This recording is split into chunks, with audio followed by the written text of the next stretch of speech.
My name is Michael Harris, and if you're watching this, I want you to hear my story the way I've carried it in my heart all these years. I'm not here to entertain you with something made up. I'm here to let you into a part of my life that shaped me, for better or worse.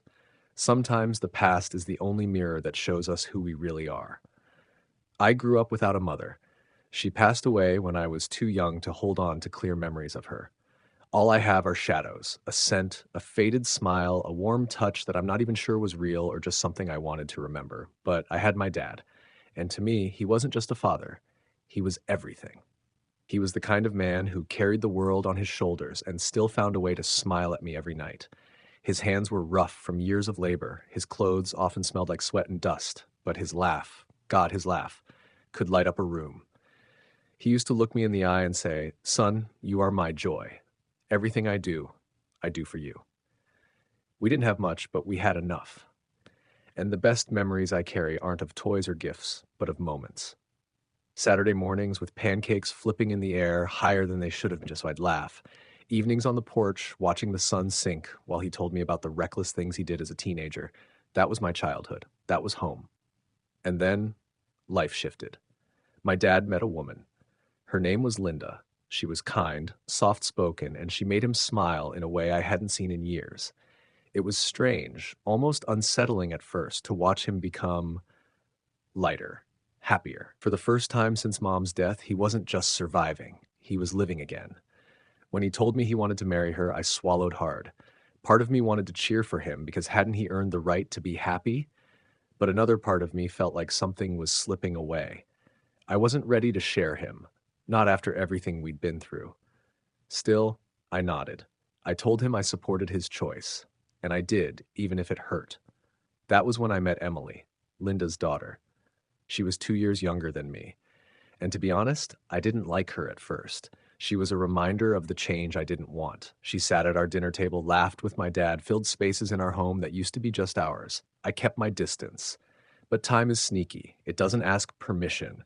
It just moves. Days bled into months, months into years. Before I knew it, 3 years had gone by, and somewhere along the way, Emily wasn't just my stepsister anymore.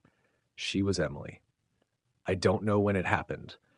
Maybe it was the night she sat with me on the porch when I was drowning in stress, and she didn't try to fix it. She just listened. Maybe it was her laugh, or the way her eyes seemed to understand mine without words.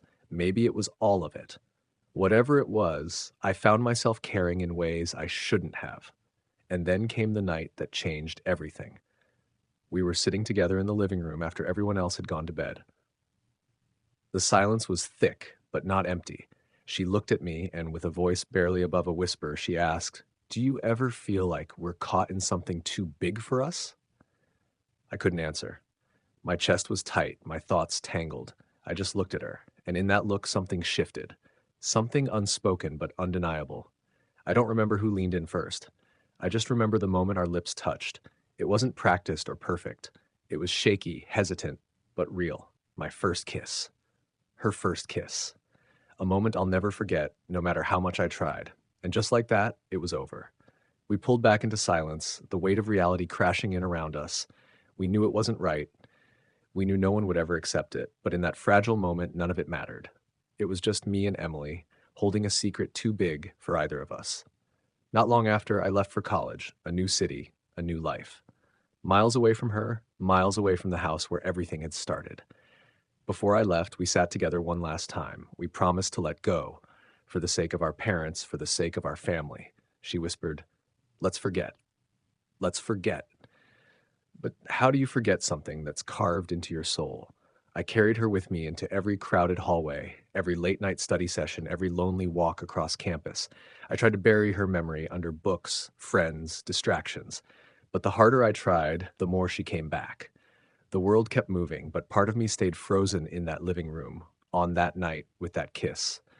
And as much as I wanted to believe our story ended there, deep down, I knew it hadn't. College swept me up like a river.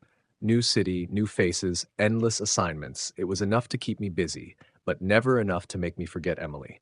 If anything, the harder I tried, the sharper her memory became. The first year passed, then the second. We still talked, but less and less. Short phone calls, quick text messages. Sometimes a whole month would go by without a word. Then suddenly she'd write, "Are you doing okay?" And I'd reply, "Yeah, I'm fine. How about you?" That was it.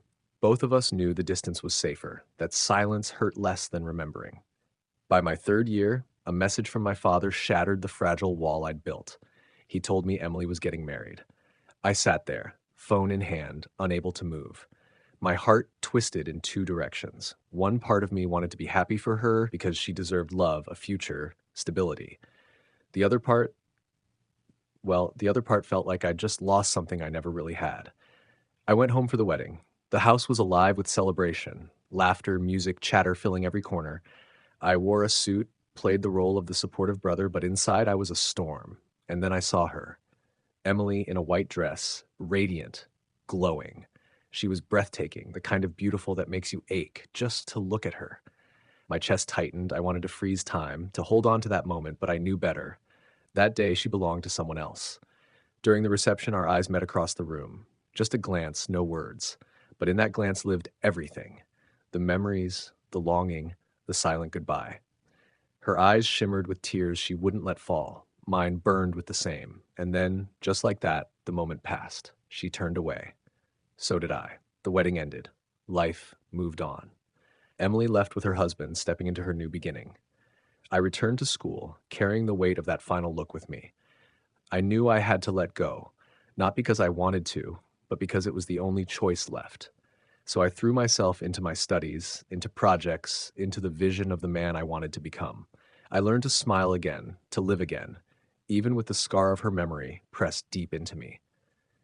Over time, the ache softened, the wound healed, but the mark remained. And that's why I'm telling you this story now, because I believe we all have an Emily in our lives, someone who leaves a mark so deep that no matter how much time passes, we never fully erase it. But the lesson isn't about holding on. It's about learning to let go, to move forward, to grow. I still remember her. I still remember that kiss, the first and only one. But I choose to keep going. For my dad, for myself, for the future I'm building. And I trust that wherever Emily is now, she's happy. That's enough. If you've stayed with me through this story, thank you. Life doesn't always give us the ending we want, but it always gives us the chance to keep writing new chapters. Sometimes true love isn't about keeping someone, it's about setting them free. And hey, if this story touched you, don't forget to hit that subscribe button because I've got more stories to share. Stories about love, loss, and the lessons in between.